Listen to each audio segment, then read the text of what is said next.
whole world is watching, and tomorrow at noon our time, we will hear his decision. President Trump tweeted late tonight that he will announce his decision tomorrow on whether America honors the Paris Accord, the biggest global agreement ever to fight climate change. Here's his tweet, by the way. I will be announcing my decision on Paris Accord Thursday, 3 p.m. Of course, that's Eastern Time, the White House Rose Garden. Make America great again. KCON 9 political reporter Dave Bryan has reaction on the president's expected decision, and he has an update on the Russian investigation. We've got it all. We've got it all. But the repercussions from this decision really could be felt worldwide. On a day when the former FBI director got the green light to testify soon on the Russia investigation, the world was watching the White House on another issue, climate change, and wondering if President Trump would ditch the historic Paris Accord to reduce greenhouse gases. With President Trump prepared to announce his landmark decision on climate change in the Paris Accord on Thursday, the critics are already firing away at what he's expected to say, that the U.S. will pull out of the Paris Climate Treaty, which 195 countries have signed on to, and joining two other countries which have rejected the treaty, Syria and Nicaragua. California Governor Jerry Brown says it will backfire on President Trump. Actually, Trump is not hurting the cause of climate change. He's giving it new life and vitality, because his denial, his statement that climate change is a hoax, is so absurd and so unbelievable and so outrageous that the grassroots governors, people around the world have galvanized. And he's actually creating the exact opposite of what he wants. I'm hearing from a lot of people both ways. But for the president, withdrawal from the climate treaty means he can check off another campaign promise kept. We're going to cancel the Paris Climate Agreement and stop. Unbelievable.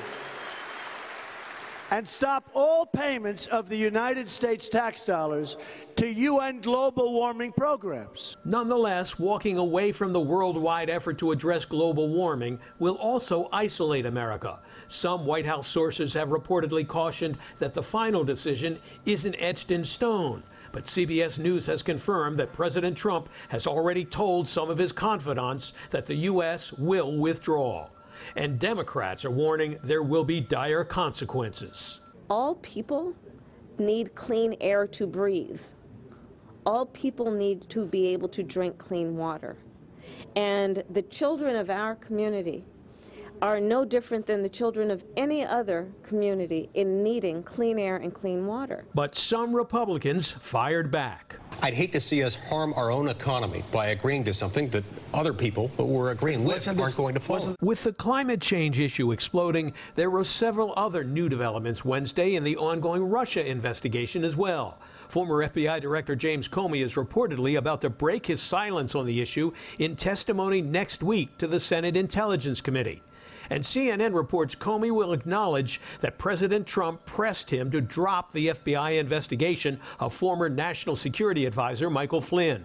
But the New York Times reports the prospect of Comey's testimony could force President Trump to invoke executive privilege and try to block the testimony, since Comey would be talking about conversations he had with the president.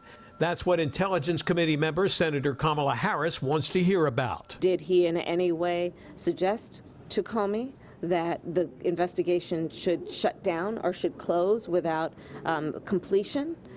Did he try to interfere? That's going to be something I'm going to want to know. Many Republicans now say they just want to get the facts out and the questions answered so they can get back to conducting the country's business. As those accusations come up, we've got to clear them up, both for the sake of the president and the presidency. Well, we've got to be able to resolve this issue long term and get the facts out.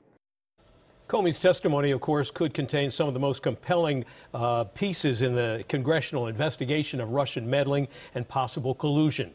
He could face some tough, bruising questions and skepticism from Republican supporters of President Trump, while Democrats will be pushing him for some specific evidence that the president tried to obstruct the FBI investigation.